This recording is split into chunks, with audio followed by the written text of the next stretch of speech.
We should be singing Take Me Out to the Ball Game in July. But I don't know if we're going to sing that song. First off, we can't go to the ball games if they happen. Second off, they might not happen because the players aren't happy with this 50-50 revenue split idea. You want to know why? We're here to tell you. It's Downtown Sports. I'm John Shimoni, the Mouse of the South, along with my co-host, the Beast of the East, Jonathan Terriente. And we've got a jam-packed show for you today. We've got more than what I just talked about. Let them know, John, what's going on? We got plenty. We're going to also dive into, as COVID-19 is now slowly beginning to dissipate and sports are returning, we want to know the life of how broadcasters have been dealing with this whole pandemic in its own. How have they been able to keep themselves sharp? How have they been able to not lose their focus and keep themselves doing what they're doing despite the pandemic? We have a very special guest to join us, one of the best in the business, the legendary Birdman Ian Eagle will join us to discuss the fate of the major North American sports that he covers and all around the current sports world.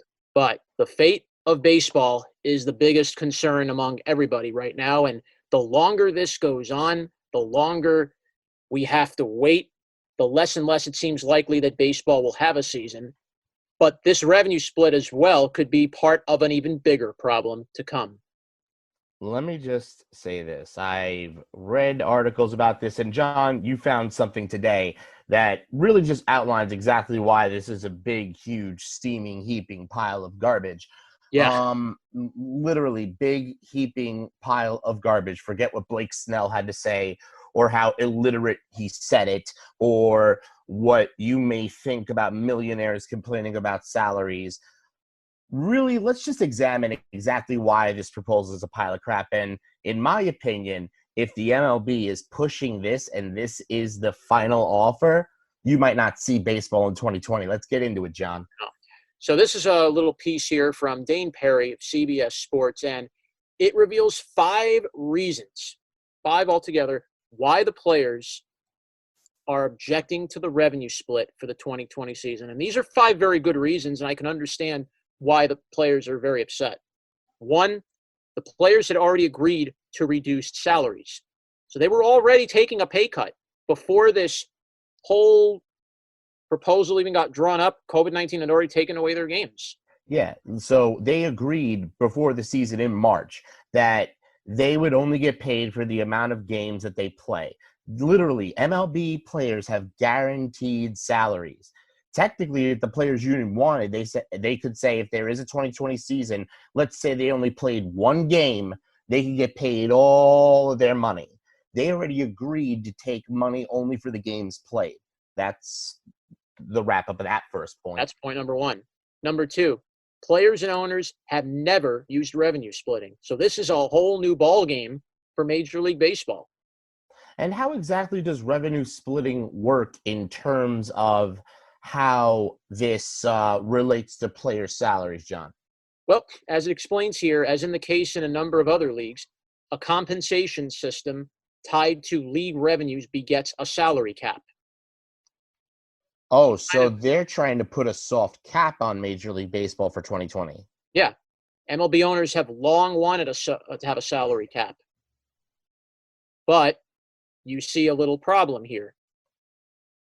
Owners advocate a salary cap as a means to improve competitive balance, even though there's no evidence of a relationship between the two. Yeah, but that really has nothing to do with this in 2020. Oh, yeah. I completely understand the idea of, the Major League Baseball wants to pay less. They already have 5 rounds of the draft, right? So they don't have to pay for more than 5 rounds of draft picks. I believe Major League Baseball's draft goes like how many rounds? Usually it's more than 5, usually like 7, 8 rounds for an MLB draft. I think more than that, no? Yeah. Like they have But to there's draft international players into minor league systems. There's multiple rounds to this MLB draft. So they only have to pay for 5 rounds of draftees now. That really doesn't cost them that much, but they still have to pay for the rights to draft these players. Next, well, before I get to the third piece, there was another little 2-step thing within the second point here. All right. If from the player's perspective, if you agree to a revenue split for 2020, then you have one of 2 options this is from CBS Sports. Then you have one of 2 options for beyond 2020. The revenue share sunsets after 2020. In that case, owners would resume their retention of profits at pre-2020 levels. This would, in essence, be sanctioning their desire to privatize the gains and socialize the losses, in the words of Scott Boras. He mentioned that very importantly, metaphorically speaking. The players would see their pay reduced in response to the crisis of 2020 while not seeing their pay increase in response to the boom times of years prior and the inevitable recovery, like V-shaped, of future seasons. The revenue split system continues. This means players' salaries are in essence capped. To be sure, the current competitive balance tax operates as a soft cap on payrolls, but strictly tying total compensation to claimed MLB revenues hardens that cap. Players are not going to agree to that. No. Not in this season or any season. Yeah. Literally, they've already said, even though we have guaranteed money, we're not going to take that. If you told the players, hey, listen, we need you to take 20% off of your regular salaries for the games that you do play on top of what you've already done, that could be something you can negotiate. You're literally changing the entire structure of any MLB contract by instituting a revenue split at all. The players shouldn't agree to that. That absolutely makes no sense. Next point, John. Number 3, determining revenues is complicated. So, yeah. Okay. Determining revenues is complicated. I can take this one right now. Please. You have no idea how much money you are going to make during the season. You have no idea how people are going to respond to no fans in the stands. What kind of broadcasting decisions are they going to make? We might find out a little bit about that later on, but I digress from that. You have no idea how the public is going to respond to televised sports without fans. So is the viewership going to increase because people are just starving for sports? Is it going to only be for like a week and then people just go back to watching the MLB at regular levels? Or is it going to be people get sick of it and start watching it less? Also, how much is advertising going to cost on these games? How much is it going to cost for these games to air? What are the costs associated? MLB has to negotiate that with ESPN, with the television networks, with broadcasting partners. You have to pay television people, radio people, production people, camera people, stadium essential people. Everybody, all of these factors are included. So how much is revenue going to be? So basically, under this kind of system right now, especially considering the volatility of 2020, you can't judge what a player's salary is going to be. So any money that they get this season would be some form of guess. And if the revenue is off, does that mean their last paycheck gets cut by however much? Or, Lord forbid, do they have to return money? Or even the worst situation, they don't get paid to the end of the year. Yeah. In addition to that, before I even go on to the next piece here, I just looked at this piece going up, and there's still some players, of course, that have been a couple players that have been out of the league right now, but still are being owed money as part of some of their lengthy contracts. Remember, Jacoby Ellsbury, that 7-year contract he signed. Prince Fielder is earning the final of his 9-year, $214 million contract this year. Wow. You see where this is going now? I almost forgot about that contract. Yeah. I almost forgot. Yeah. Prince Fielder's still getting paid money. As is Jacoby, as is Wei-Yin Chen.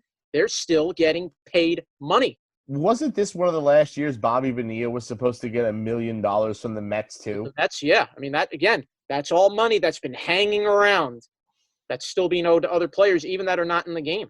Wow. Not to mention, as I go now into the next point, you can't trust MLB's claims. Now, there's a piece that went around Saturday, and this is very interesting. This is from the Players Association as they continue to work on a proposal with the Players Association. For every game that's played this year without fans, teams will be losing $640,000 a game. And since we're already playing about 82 or so games into the year, well, you do the math. Half the season, that's $640,000 a game. So every team, 162, you have to minus to get to 82. Then somebody has to have a calculator Somebody has to have a calculator to do this out. This is going to be like something in the hundreds of millions of dollars that Yeah, this MLB is already stands to close to. lose. This is already, if you just take, it's a little tick off of $750,000 a game. Yeah, so and you have teams that make different amounts of revenue from their television deals versus their stadium deals. In fact, there's only one team that actually stands to lose more money by not having fans in the stadium than actually not playing is the Milwaukee Brewers. They have a crappy television deal. They don't make much money off of it. They make a lot of their money at the gate. With no gate, the Brewers don't take in a lot of money. That team doesn't have a lot of money to begin with. This could cripple some small market teams that actually make a lot of their revenue at the gate. Right. And now finally, the fifth and last piece, the players are taking the risk. Well, yeah, COVID-19, you're not sure about a good testing system yet for these players, and now you're bringing them into a terrible situation like this where they're risking to play on the field, no fans. You have to hope nobody tests positive. The players have to constantly have that fear on the back of their mind that I'm playing, but I risk my health. I'm risking I may have an underlying condition. And I could tell you, we've already have a couple players that have an underlying condition. Just ask Carlos Carrasco. He had cancer last year. Mm-hmm. Let's throw it back. Let's give a throwback to New York sports. Let's ask Eddie Curry if he would have been happy playing NBA basketball with a heart murmur and a heart condition with COVID-19 running around. Let's go ask CC Sabathia, who had heart trouble, if he would like to play with COVID-19 running around. So yeah, the players are taking the risk, but they're also taking the risk financially too. Because if it's tied on the revenue and they're splitting the revenue 50-50, what if some way, somehow, there is no revenue? There is no profit, what they take in. So basically, you would literally be taking half of the take-ins. That could leave the players with, what? How much are they going to be able to split? You could be talking a guy like Bryce Harper, and I know I shouldn't feel bad for this at all. Yeah, he's making like $300 million. Yeah, but he $30 million this year. He's already not making that. He's already down to $15 million.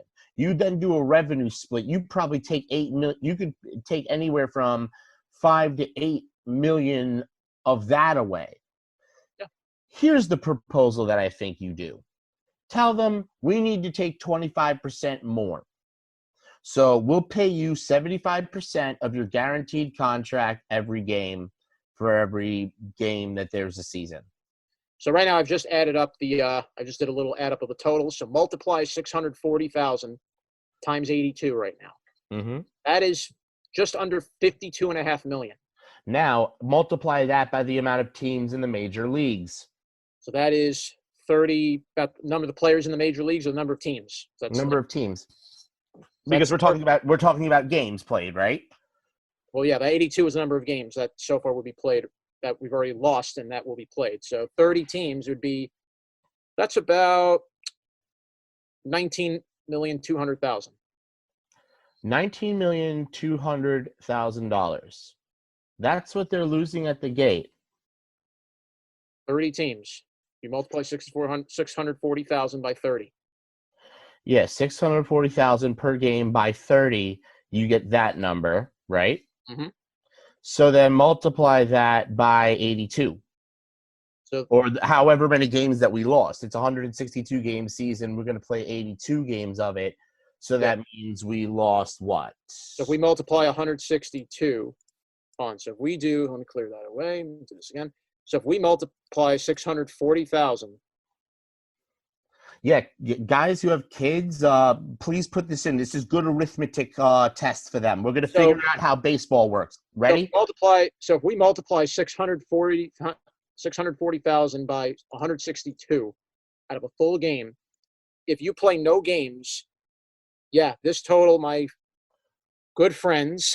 No games with fans, and that's for like 162 games, and then you have to multiply that number by about 30 teams, and we're at least at least in the billions. That goes into 1 billion. So 1 billion, 36,800,000. And now you understand why Major League Baseball is so quick to want to reduce the players' salaries. The way you do it is you have to give them a percent. They have to know what they're going to make. You can't tell me that that anybody is going to go to work. I have a question, John. Would you go to work at your job and they told you, listen, we think you're going to get paid this. We're going to pay you this, but if by the end of the year, the revenue doesn't work out, you're probably not you might not get your last few paychecks. Are you going to go do that? No.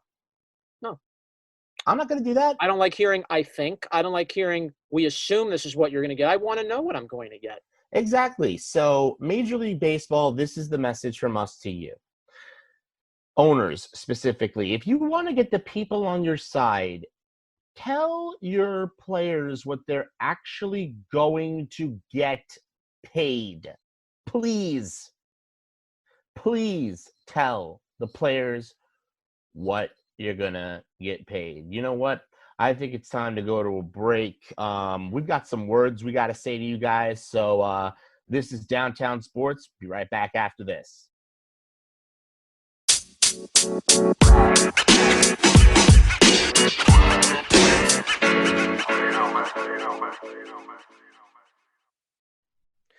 And we're back here on Downtown Sports. I'm John Schiavone, the Mouth of the South, along with my co-host, the Beast of the East, Jonathan Perriente.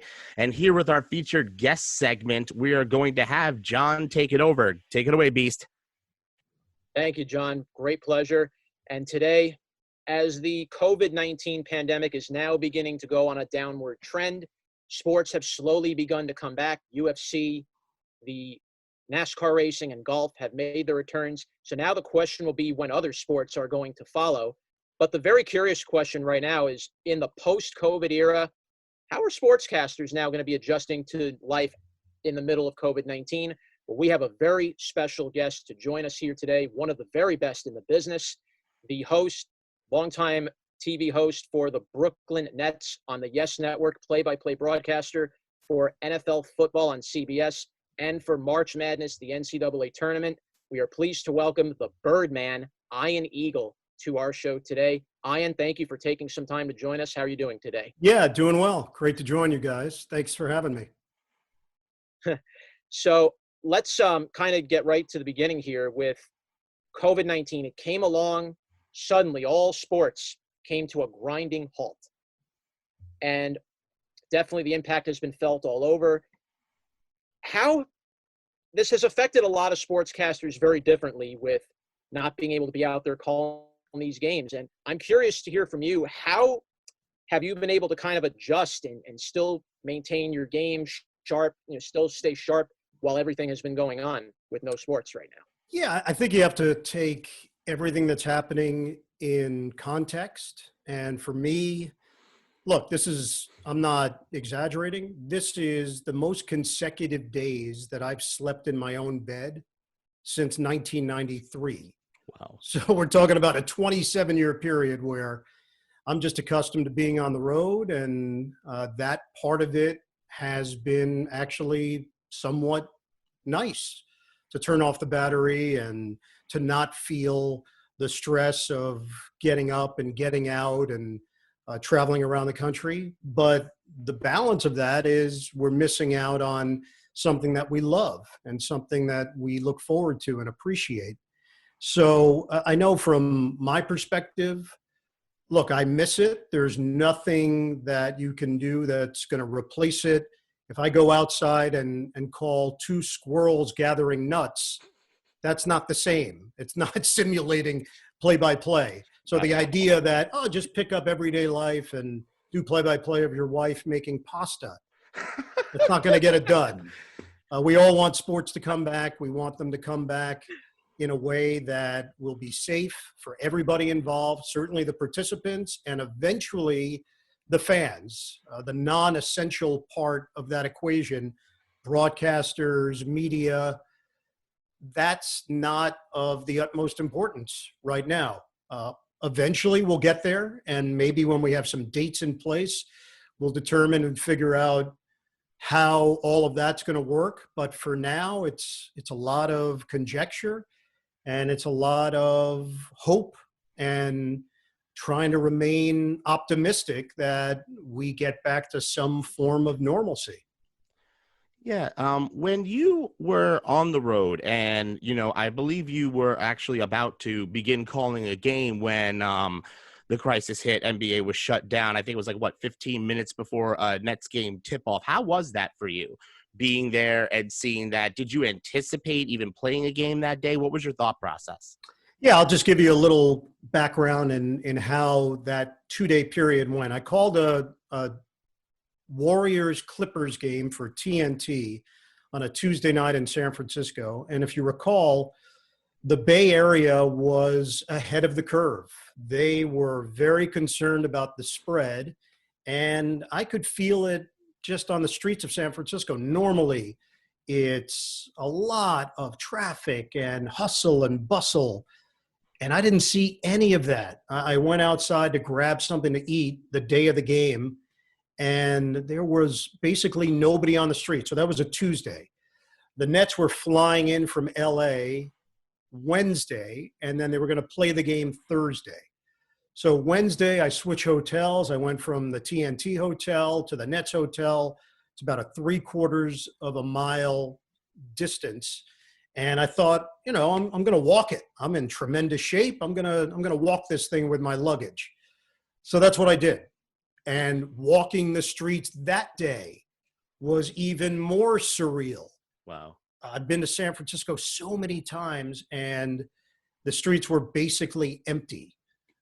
I went to get something to eat. My room wasn't quite ready. I went into this mall area that has this top flight food court that I've been to a number of times. Normally, lunchtime, you're waiting on a line, 10 minutes, 15 minutes.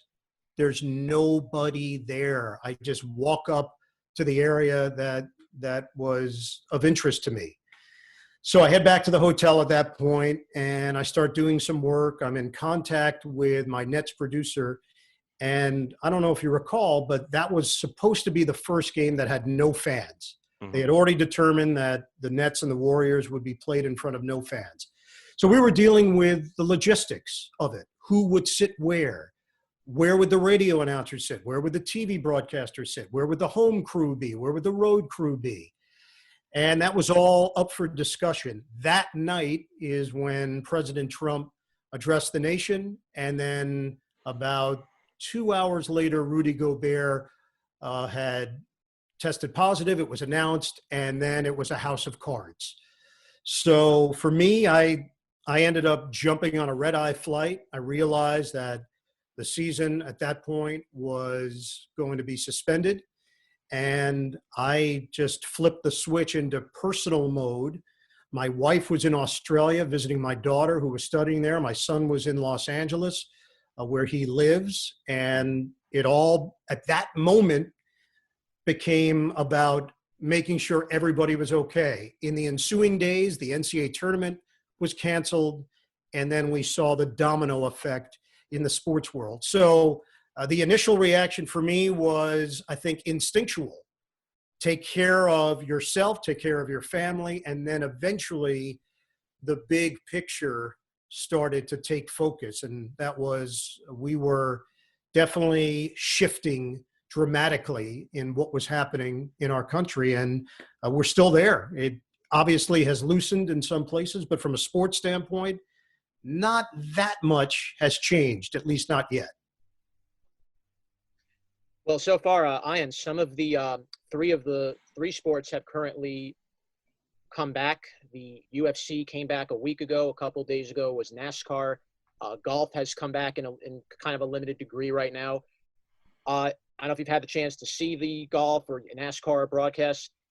How have they felt any different from life before COVID-19 to life now during this current pandemic? Yeah, I think they felt different because you're aware of the circumstances. As far as the production, I thought the productions were very good. And I believe moving forward, if indeed the NBA and the NHL and baseball and the NFL pick up, NFL, of course, in their offseason, they benefited the most because they just went about business as usual, had the draft, had their free agent signings, and now they're starting to feel the offseason training programs are not going along as planned. They're doing a lot of Zoom meetings between their players, their staffs, but it is yet to affect their bottom line, which is the games. But I think the broadcasts themselves will feel quasi-normal. Television is such that we've gotten to a point now where we are so advanced, and oftentimes, and this might be something we learn from this period, oftentimes it's too much. We will often see more graphics than necessary and more angles than we require and trying new things with the camera. And sometimes simple works. People like simple. So some possible result of this is that we get back to the basics of sports on TV. Give me the meat and potatoes. And what I noticed in watching the sports over the last 5-6 days is it was more than up to the standard that we require to watch sports. We're going to be okay as viewers. The issue is going to be the fan experience. And look, one part of it that we do have to deal with, if indeed we move forward and there are no fans, it's going to sound different. And there are going to be decisions made as to whether or not you want to pump in crowd noise, create some kind of environment that people are accustomed to. I'm not sure where I weigh in on that. I don't like the idea of manufactured and contrived. Part of the job as a play-by-play announcer is to convey not just the emotion, but the facts. Yeah. And if we are going with some kind of manufactured sound, we're no longer dealing with the facts. We're dealing with the possibility of changing and altering what the experience is like. So I'm not ready to go on board one way or the other quite yet, but I do know instinctually, I would tell you that might rub me the wrong way. We'll see how it plays out. And, Mr. Eagle, thank you again for, that commentary on this. But there's one more thing I wanted to find out. Now, when we're talking when these games return, NBA, NFL, do you see yourself and your son going back to the stadiums to call the games? Or do you think that there might even be remote setups where you guys are maybe not in the stadiums, but still calling the games, having camera angles sent to you that way? Have you heard anything one way or another? I'm not asking you to speculate, but have you heard something one way or the other about that? Yeah, the early conversation has been that for the NBA, if indeed the NBA comes back, odds are the announcers would not be there. We would be in a remote location somewhere else. So if it's the local feed, you would be doing it from studios locally in your market. If you work for the Milwaukee Bucks, it would be a studio in Milwaukee. You work for the New York Knicks, it would be a studio in New York potentially. Work for the Brooklyn Nets, it would be a studio in Stamford, Connecticut, where the Yes Network is located. On a national scale, that remains to be seen. But again, early impressions are you would do it from a remote location. Now, on a personal level, I do have experience. I've called NBA Finals games for the World Feed from a studio in Secaucus, New Jersey. Miami, San Antonio, 2013. Ray Allen, huge shot to tie the game. Miami wins Game 6. They win Game 7. They come back, rally in the series, and beat the San Antonio Spurs. I did all 7 of those games in a studio in Secaucus. It doesn't sound all that glamorous, and it wasn't. Big screen, headsets, but not the same experience as being at the site, at the venue. World Basketball Championships, along with Bill Raftery, I called those from Secaucus, New Jersey, even though the games took place in Barcelona. I've called golf events remotely. I've called tennis events remotely. So it's feasible. It's doable. What suffers? The nuance that you normally pick up on when you're at the live event. Little things that the camera doesn't catch that you now can feel the vibe because you're there and you're seeing it with your own 2 eyes. And obviously, without the fans, that's a lot of energy that will be taken out of the equation. And these games might have more of a scrimmage feel or a practice feel, but the scores will count. Football, this is just my opinion right now. Mm-hmm. My sense would be that if the NFL season gets started when we think it will in September, or if they slide it 2 to 3 weeks, wait till October, I think there's a very good chance, barring anything between now and then changing dramatically for the worse, I think there's a very good chance that we would be in the stadiums. Because think about how that works. We're in a booth high above the action, away from the participants, and we're in our own little bubble, so to speak, in a press box. So that might be more realistic once the NFL makes some broader decisions. I would actually like to dive right into the NFL since we're bringing that up. And it's been a very changing gears a little bit. It's a very interesting offseason right now. It's been for the Jets and for the Giants. Both of them made a lot of additions, made a lot of moves in the draft. As we look at how the AFC and the NFC East are going to look this year, it's going to be very different. No more Tom Brady in the AFC East. I feel that division is a lot more wide open where any of the four teams could win that division altogether. The NFC East has changed very differently now. The Cowboys got a lot more powerful. Giants beefed up their O-line, new coach and Joe Judge. What are your takes for the Jets and Giants and how they're going to approach this season and how they really tackled this draft and the additions that they made this year? Yeah, first with the Jets, no doubt that this is a different team. They're trying to build it with the Adam Gase philosophy in place. I think there's still a ways to go offensively, just skill position players at the wide receiver position, whether or not the talent develops quickly. That remains to be seen. Offensive line, certainly on paper, better. It had to be, but they have to prove it. And they've got to give Sam Darnold the opportunity to really get command of this offense. There were moments last year where you could really see what Darnold was capable of. His pure throwing motion and the abilities that he has to thread the needle, to throw it deep, and to do it with confidence. We saw it. But then there were moments where he looked like a young guy, which he is. He's a young guy. There are a bunch of quarterbacks coming into the NFL this year that are older than Sam Darnold. And that's just the reality of it, is Darnold is trying to develop his skills on the fly as a starting quarterback in the NFL. Defensively, I think they're going to be competitive.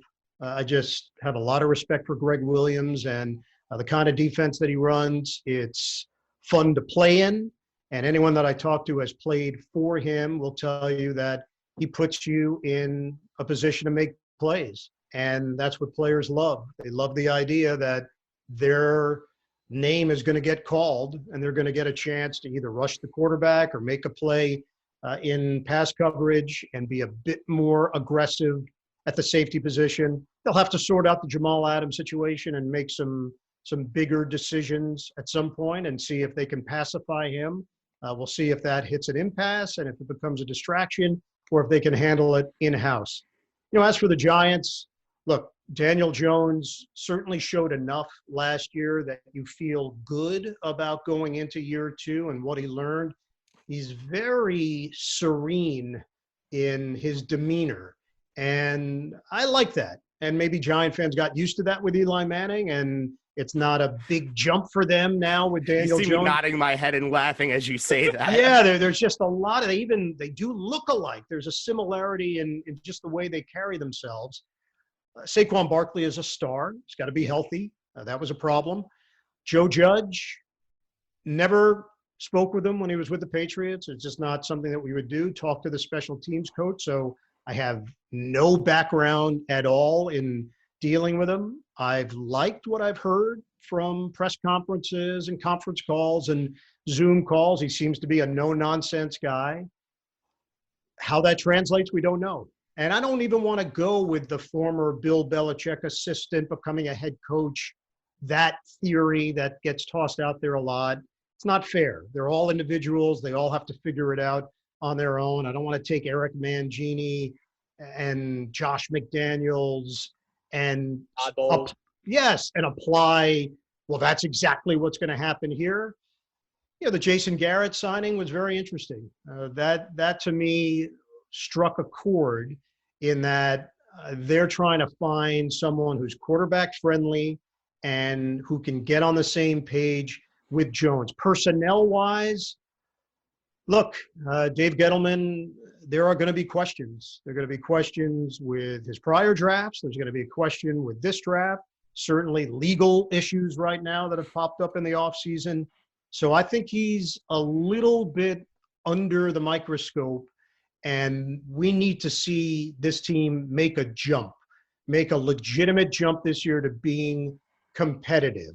Last year, even when Jones showed the flashes, you never quite felt that the Giants were back on track, that it was all set to go. This is the year where you need to feel those emotions as a fan once again.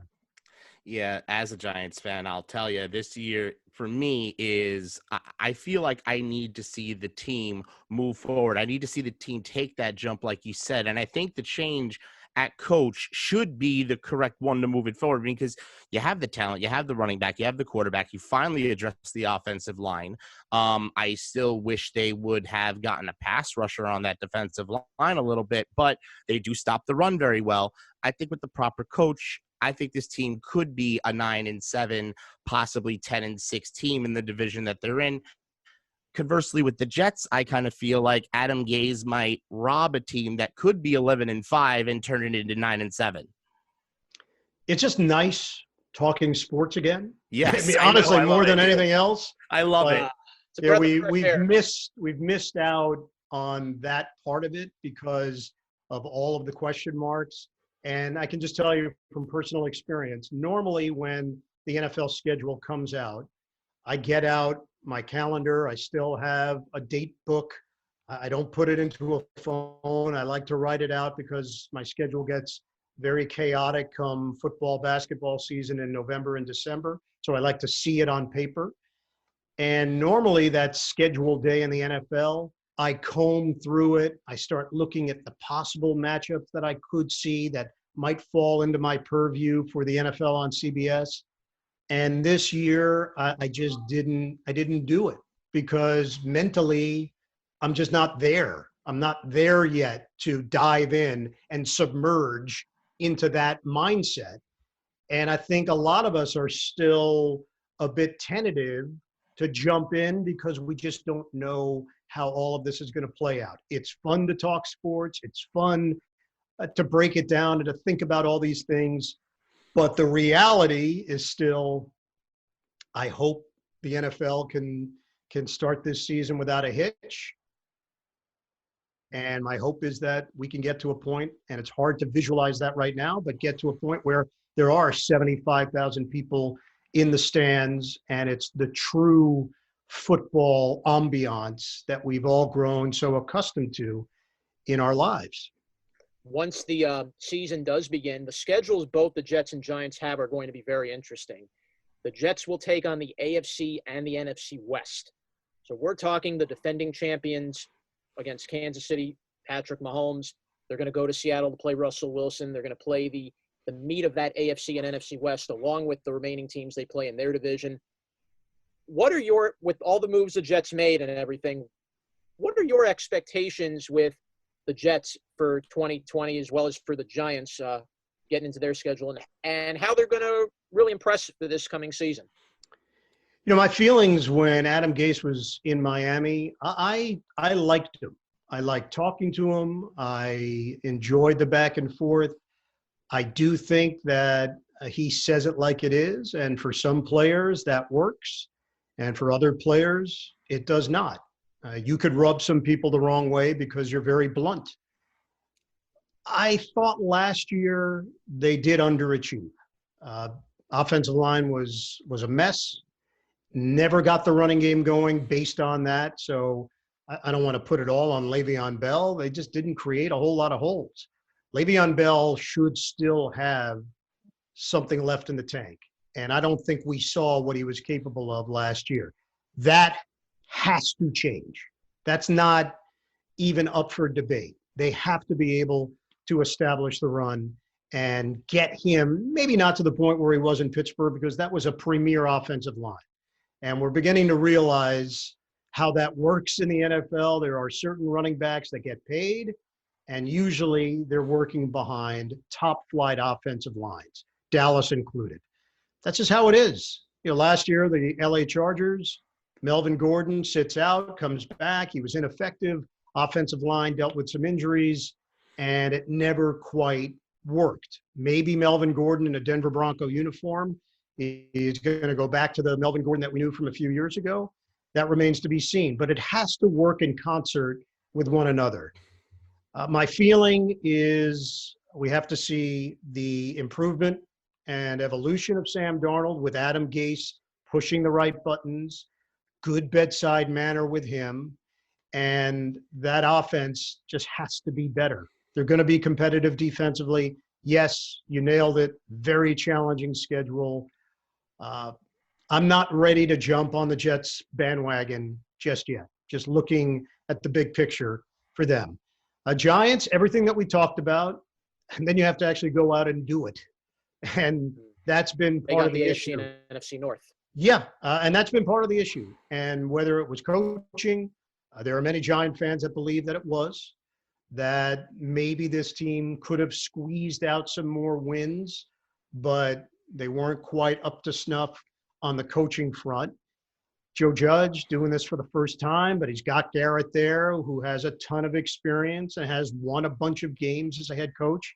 Although Cowboy fans many of them were happy to see him go. This is how the business works.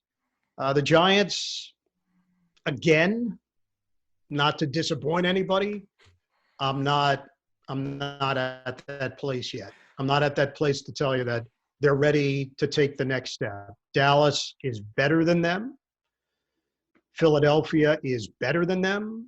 And Washington might still be a bit of a mess. It's right there. I think Washington is right there with the Giants at this point in terms of messiness. Yeah. So to say that the Giants are ready to take that big leap to double-digit wins, 10 wins, just based on what I see, that would be a major statement. They still have, but they also still haven't even addressed their linebacking core enough to really make you think that they could win anything more than 8 or 9 games in a season. If they go 9-7 as a Giants fan, I'm extremely happy. Let's switch over to the NBA, more specifically your team. How is Kevin Durant doing? Because seriously, the Achilles, and then he gets coronavirus on top of it. How is Kevin Durant? That's the first question. All reports are that he's doing quite well, that he's recovered from coronavirus, that he's working out hard. Obviously there's a lot of conjecture based on the strange circumstances surrounding the NBA season. So there are many people that just look at the calendar and say, well, would Durant be ready if the NBA came back? And from a physical standpoint, he very well could be ready. The issue is whether or not he and the Nets feel that if this season restarted, that it would be in the best interest to put him on the floor in that competitive atmosphere. That remains to be seen. I know that there have been many people out there that have said, including Woj, a Woj bomb came out, that there's no way Durant is returning. And nobody respects Woj more than me. I know how hard he works. I know his information.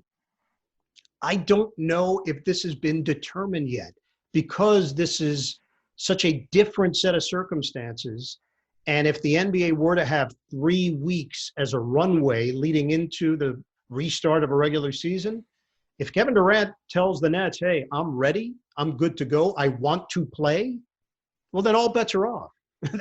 They're gonna figure out a way to make it happen. If Kyrie Irving has recovered from his shoulder injury and he says, hey, I feel good, I want to do this. This is an abbreviated way to come back, but I'm ready to go. I don't see the Nets standing in the way of their 2 premier players if their desire is to play. Now, again, we have to get to a point where we see a calendar. What is the NBA doing? What's it going to look like? And until we get to that point, I don't really think these statements mean a whole lot. But it's fun to visualize it. It's Yeah. fun to dream it. Everything I'm hearing, though, is Kevin Durant is doing well and has been working out, but it's not the same as a normal rehab with the Nets doctors there and the strength and conditioning staff overseeing every move. That's just not happening. We're not living in that kind of world. So I'm sure how are there's they communication, but yeah, so they're doing it via Zoom and stuff, but how are they really keeping track of this? Is it really just Zoom meetings, constant phone calls, hoping to God that that MRIs and test results go well and stuff like that?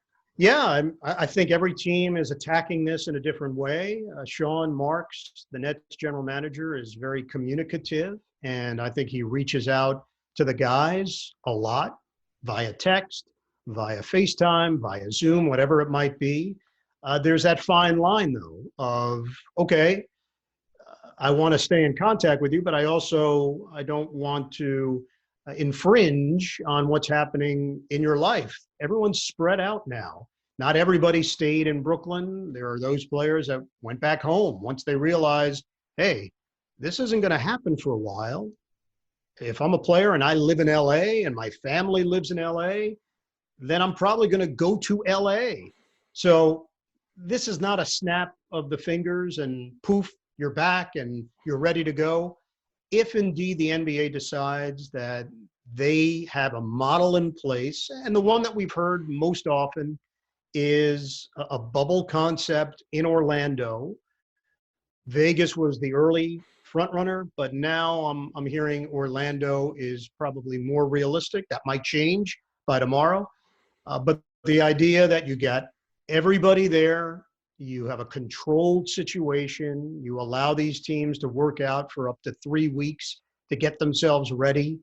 You play 6, 7 regular season games, and then you start a postseason in the Eastern and Western Conference. And from a television standpoint, it could be a bonanza.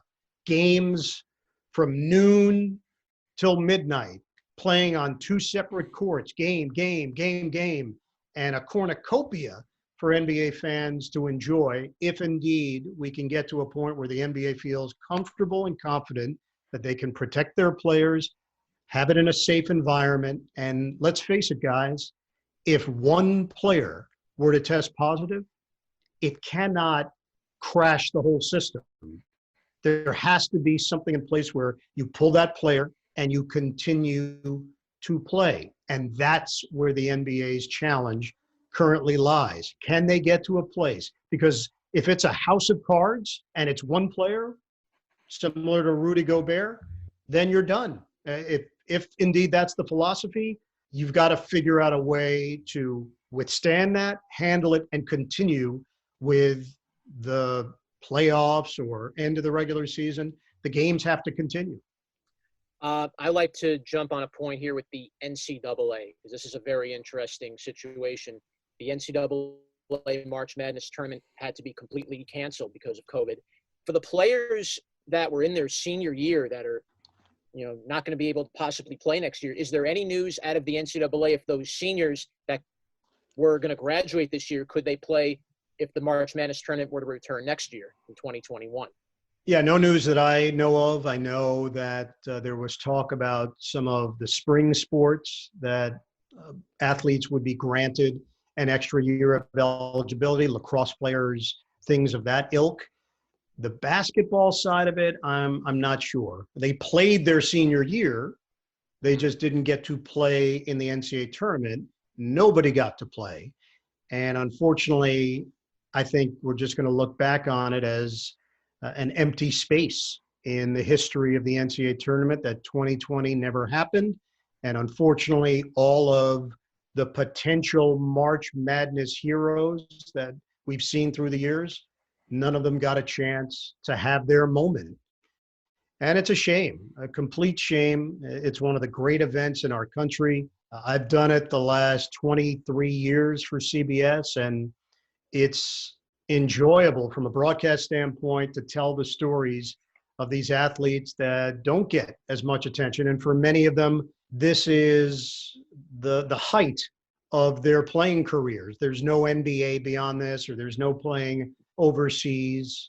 For most of the players, this is it. and they did not get a chance to experience it. It's really a shame. I can relate with you. I was calling the NCAA, the college basketball for Brooklyn College with Division III, and the NCAA D3 tournament was about down to the Sweet 16, right when they cut it off. And they did get in a couple of games without fans in the stands, but it was very, very different. The environment was very. It just didn't feel right. It didn't. Something's missing when there's no crowds, when there's no people there. Yeah, I'm sorry. Go ahead. Yeah, it's sterile. There's no getting around that. It's a different vibe and feeling.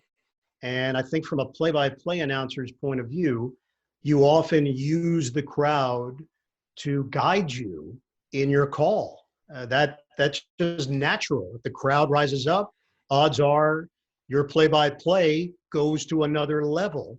So I think if this is indeed the reality that we're going to face with big-time sporting events happening without fans, it will be a major adjustment for play-by-play announcers that now have to go off feel and instincts and have to balance out what volume you go to on a touchdown call, on a breakaway dunk, on a power play goal. All of these things, it's the potential new normal, and how you use your voice becomes so imperative in this equation, and how fans consume it. So it's going to be really interesting. You're going to get a very different and varied take on how certain announcers will approach the job. Well, going on that, I just want this. This is gonna be the last question, and I wanted to thank you for your time, for coming on the show with us. Do you have any words of advice for younger broadcasters? I mean, you said you've had experience calling games in studios. This is not your first rodeo, or your first go around the block. But for guys like your son, who just got that job with the LA Clippers and is now home and is not used to calling games in a studio, what advice do you have for younger broadcasters in this new world of COVID-19 sports?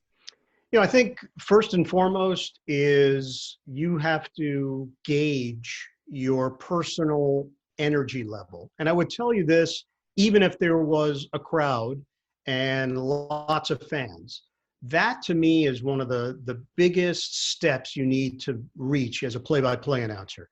What energy level is required during the game, during normal action, during highlights, during end of game? And that becomes very much a unique personal decision. And that requires many games and many reps of doing it over and over. Anyone that's done this for a living, play-by-play, will look back, listen to tapes, or watch games, old games, and listen to it and say, man, maybe did I not understand what was required on that day? And I think the strength of the top flight play-by-play announcers is consistency, that no matter what, whoever it is that you enjoy and like their coverage, you know what you're getting when you tune in. And that is a very difficult place to get to in this business, where no matter what the event is, no matter what teams are playing, no matter what sport it is, you are able to provide a consistent performance in your play-by-play. And I use that word performance because that's part of it. There's preparation and there's performance.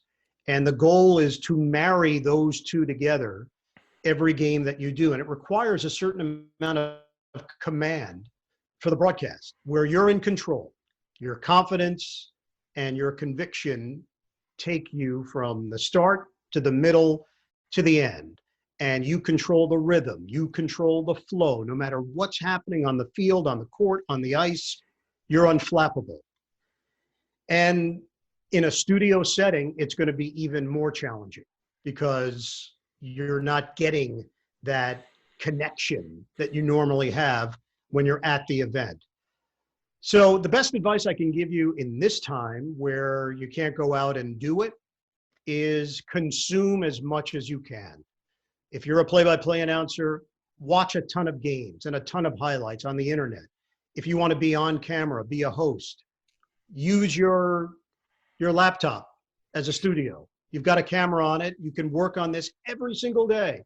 You can take a brush, you can take a microphone, whatever you want to do. You can look into the camera and you can go through the exercises of a stand-up or hosting your own show, whatever it might be. So use this time productively, be efficient with it, and try to learn. Be a student of this and continue to learn. I'm 30 years into this business and I'm still learning. I'm not a finished product. I never see myself as a finished product. I'm always trying to get better. If I can improve my vocabulary, if I can improve the way I describe something. You know, I've done literally thousands of games, and I never go into a game taking any of it for granted. I still go in with the same approach that there's going to be somebody watching or listening that's never heard me before, and I take the job seriously. Every game, every assignment means a lot to me. And that means that I put the time in to prepare for it. And then when the red light goes on and it's time to do your thing, you got to do it well. That's part of the job. The job is you have to deliver the goods, game in and game out. So try to take this time to get into that mental framework of what that requires, game in and game out. Well, that's something we're all going to be doing going forward. Ian Eagle, the Birdman, the voice of the Brooklyn Nets, NFL, and for the NCAA March Madness. Thank you so much for taking some time to join us here and hoping that sports will soon return during the era of COVID-19. Yeah, me too, guys. Jonathan, John, great to talk to you. We'll do it again down the road. Definitely. We're going to have to chop it up again real soon. Thank you, Ian Eagle. This is Downtown Sports, and we'll be right back after this.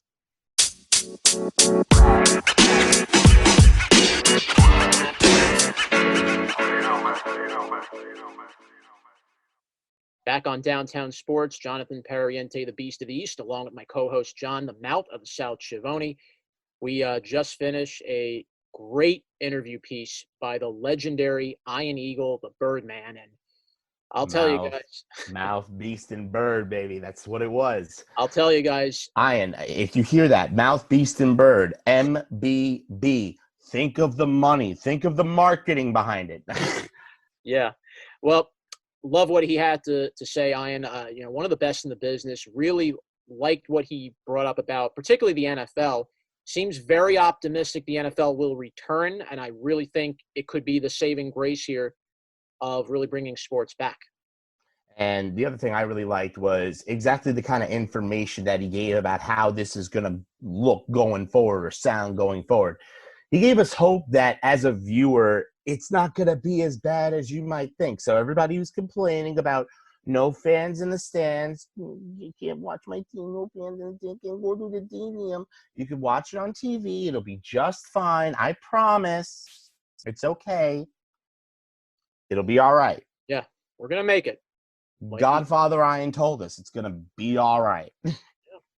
Yep. Take those words of wisdom.